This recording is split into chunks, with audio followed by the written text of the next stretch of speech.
Hi friends, ఇప్పుడు నువ్వుల లడ్డులండి. రాగి పిండి, నువ్వులు, లడ్లు. నువ్వులు హాఫ్ కప్పు, ఒక హాఫ్ కొబ్బరి చిప్ప, ఎండు కొబ్బరి చిప్ప, ఒక 5-6 యాలకులు వేసి కొంచెం వేడి చేసుకున్నానండి క్రిస్పీగా వచ్చే వరకు. పావు కప్పు నెయ్యి, 1 కప్పు రాగి పిండి వేయించుకుంటున్నానండి. ఇలా పొడి పొడిగా వచ్చే వరకు వేయించుకోవాలి. ఇప్పుడు బెల్లం పాకం పెట్టుకోవాలండి. 1 కప్ బెల్లం, పావు కప్పు వాటర్ పోసుకొని కొంచెం లైట్గా పాకం రానివ్వాలండి. కొంచెం పాకం వస్తే చాలండి. ఇప్పుడు ఈ మిక్సీ పట్టుకున్నవన్నీ అందులో వేసేసి కలుపుకొని ఉండలు చేసుకోవటమేనండి.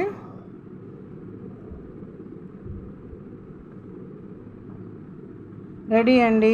లైక్ చేయండి, షేర్ చేయండి, సబ్స్క్రైబ్ చేయండి. నిర్మలా పోపూరి. ఈ ఛానల్ నచ్చితే డైలీ నా చూడండి.